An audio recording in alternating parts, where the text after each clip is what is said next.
We have a new entry in the lazy news category, and that is news from the floor, as there has been a ton of massive Lego leaks that have just come out, and I really wanted to talk about them because there are a ton from a variety of different themes, some of which I'm just like overall really excited for. Now, none of this is confirmed, but there was a survey going around that apparently a Eurobricks user went and filled out that outlined basically, hey, what would you want to pay for a set of this description of this price? And apparently there was photos that are sort of going around that are like heavily watermarked. I haven't seen them. I want to try and find them. I'm just like overall so excited. So I really wanted to share this with you just because I'm really hyped, and I have a feeling a lot of you guys are going to be really hyped as well. Now, there are a couple of people talking about this, but everything I am referencing is within the Promo Bricks article about this. None of this is confirmed. Like, this is all just like, I guess, like heavily rumored leaks. No one knows when this stuff is coming out, but the first one on this list is the Snow White house, which this was listed, I guess, yesterday on Instagram as if it was coming out. Now, I'm overall really hyped for this. Originally, it was going to be an idea set, but then that got canned, and it was in that same sort of like selection period as The Office. So this would have been a set that would have been, I guess, like in production, slated to come out this year. So I actually think this could come out later this year, especially given the Disney 100-year anniversary. I'm very excited for a Snow White house. I want all of the Disney princesses in minifigure form. I want the dwarves. This is one that I will gladly pick up on release day. Like, there aren't many things these days that I would go and pay full price for on release day, but anything Disney related like a Snow White house I'm absolutely gonna do it. Now, this as well, reading off the article, was supposed to have around 2,500 pieces. This leak does actually have a description to it, so I'll read it just straight off the website. It is supposed to be very similar to the Lego Ideas blueprint was, but just a little bit more compact at around 27 centimeters high, 20 centimeters wide, and 30 centimeters deep. And Promo Bricks as well does say that unlike the Ideas design, the roof is not yellow but dark orange, and personally that is something that I think is far more accurate. Like, that's something I really liked with the Ideas model in the first place. It also says that there is a small side build with a fountain and some birch trees, which is really cute. And then of course Snow White and all of the 7 dwarves are included, which is just fantastic, and it makes sense as well given that the Evil Queen was in the CMF. Next up is Maleficent and the Dragon, and this was also mentioned, I guess, like a couple of days ago in the leak list. So again, I'm imagining a 2023 set, which also makes me very excited. Now, in the survey, this was said to have a parts count of around 1,250. Now, this one, again, does have a pretty good description. It's supposed to be like a diorama and have a black border around it with a quote tile, which is pretty cute, and will be the battle between Prince Philip and, you know, just like evil dragon Maleficent, which is awesome. This is a set that I've wanted for a really long time and just thought would have been an amazing display piece. And also, Aurora's in the CMF, so she complements it perfectly. I love how all of these sets are going to be tying into the CMF. Like, I'm just really excited about Lego Disney this year. Continuing on with the Disney sets, this one sort of like, it just came out of nowhere, is a buildable Simba from The Lion King. Now, whether or not this comes out this year, I have no idea. I don't imagine it to be, but I mean, brick built Simba, that's really all I can say. The head apparently can be moved and the mouth can be opened, which is super cool. He's like pretty reasonably sized as well, at around 30 centimeters high, 16 centimeters wide, and 25 centimeters deep. And the piece count for this one is 1,353 pieces, so he's pretty sizable. I'm really excited for that because like I wanted some like Lego Lion King, but you know, honestly didn't really want a buildable Simba. Again, we'll be buying it. Another buildable Disney character is Donald Duck. This makes me think that there's probably a couple others that they're going to make, because I feel like Simba and Donald Duck are just two sort of like really random choices for characters. I mean, I don't know why you wouldn't do Mickey or Minnie. I mean, but then again, they did do those like weird buildable ones. Anyway, Donald is going to be 1,000 pieces and probably again around $100. He sounds really fun.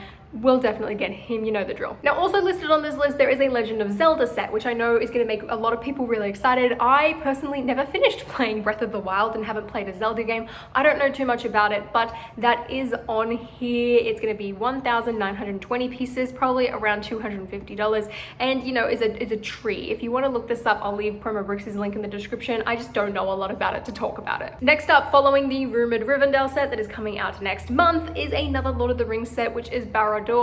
I'm pretty sure I said that wrong. Now, when the rumors of Lord of the Rings having a giant D2C came out, this is one that I really thought was going to be a thing. It just made sense to, you know, really depict Mordor and things like that. So, I mean, I'm not surprised. This is probably going to come out next year, given that we've gotten Riverdale this year. It would make sense for them to do it in another March release in 2024, which, you know, probably not going to buy this one, honestly. I really want some smaller Lord of the Rings sets rather than just like giant sets all the time, because this is going to have 4,000 pieces. is, you know, probably going to be around $400, and I do not want to spend that. I would much rather something smaller that is going to fit easier on my shelves. Now this set is said to be 83 centimeters high, 44 centimeters wide, and 36 centimeters deep, have several rooms inside, which I imagine sort of like the Tower of Orthanc and be like a dollhouse type of thing. But the set will include Sauron, various orcs, Sam, and Frodo, which is pretty exciting, and I imagine there's a couple more minifigures, but we really don't know much about it right now. Scrolling down, there's also rumors for a medieval village, but again, don't really know much about that. But next up for my Harry Potter family out there is a UCS Burrow. Now this sounds very exciting, especially given how good the playset Burrow from 2020 looked. Like, I just think it looked fantastic. It was one of the best looking sets, even though, you know, minifigure selection really let that set down. Overall, I loved it. I thought it was fantastic. So if they're doing a grander scale one, I can only imagine how good this is gonna look. Apparently a full interior is promised with even the self-washing dishes, which is really cool, from the Chamber of Secrets. And I imagine there'll be a couple of play features in there, just like most like Lego Harry Potter UCS sets. Like, there's a couple of little things that you can do, even if it is just more of like a dollhouse type of play set. I mean, Lego Harry Potter UCS and like collector's sets have always been fantastic, so I'm expecting great things from this one. And there are also 9 different minifigures that are said to come in the set, that being of course Arthur and Molly Weasley and all 7 of their children, which includes Bill, Charlie, Percy, Fred, George, Ron, and Ginny, which will be fantastic. And thank goodness as well that this is a lower piece count, which means it's going to be one of the cheaper Harry Potter direct-to-consumer sets, because it's got 2,388 pieces and will probably retail for $250. Whew. Hallelujah, that's gonna look fantastic. And as we know, Harry Potter loves to just do some like random sets in order to, you know, just like bulk out how many sets they're releasing throughout the year. And the next one up on that agenda is the Sorting Hat, fresh off the heels of the buildable Dobby we're getting this year. The Sorting Hat's gonna be coming. I'm not excited for this at all. I feel like the build is gonna be very bland. Like, the whole thing's just gonna be a variety of brown pieces, and then it says that it's gonna have a black stand. It's just, I'm not excited for that. And then lastly, pretty much confirming the May the 4th rumors that have sort of been floating around and lurking around is UCS Jabba's Sail Barge. Now, 40th anniversary of Return of the Jedi, I guarantee that this is going to be coming out in May. I mean, I don't know that for sure. That is just my really strong intuition and guess. But, you know, 40th anniversary, Jabba's Sail Barge, UCS set, 18 up. This makes so much sense. And I would love to see this, because I really only typically like to buy Star Wars UCS sets that are in that more minifigure scale type of range, or a part of the Master Builders category. So a Jabba's Sail Barge for me hits that mark right on the head. Do I think it's going to have a slave layer?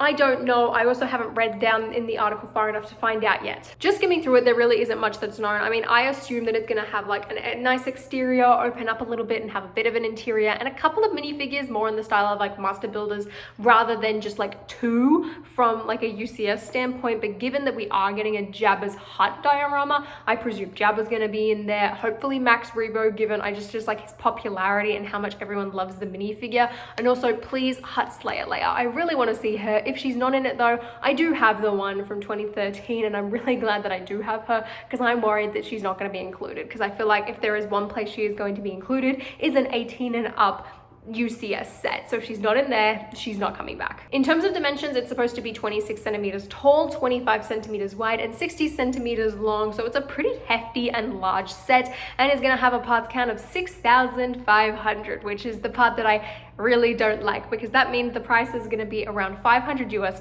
and in Australian dollars, you know what that means? That means it's going to cost the same amount as the Razor Crest, which is $900. And I think releasing another large scale Star Wars set like that closely off the heels of the Razor Crest, look, not a big fan. The next set gets me excited, but I'm also not entirely sure how to feel, as it is a Gotham City set specifically based off the animated series, which is a series that I love. I love the animated series. I love the Mark Hamill Joker. I love the Kevin Conroy Batman. Like, those are my Batman and Jokers, as well as just the fact that the show introduced Hartley. Like, the whole thing, I love it. It's got a very sentimental and nostalgic part in me, and I'm excited. However, it's meant to be sort of like a skyline, like a Lego Art Vincent van Gogh type of set, which is is sort of the reason why I'm a little bit disappointed. However, it should contain the following minifigures, being the Batman, Joker, Harley, Mr. Freeze, and Phantasm. So, I mean, I don't really know what to think. Will I buy it? Probably not. Will I buy the minifigures from it? Absolutely, as this will reportedly have around 3,238 pieces and be around $300. So you can really see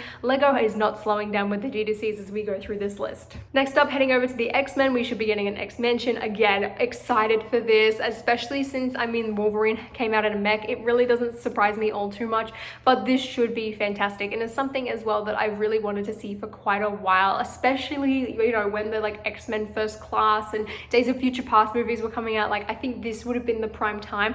I don't know if this is going to sell as well these days. I guess it depends on what Marvel is going to be doing with the X-Men, since they are going to have that animated show coming back out.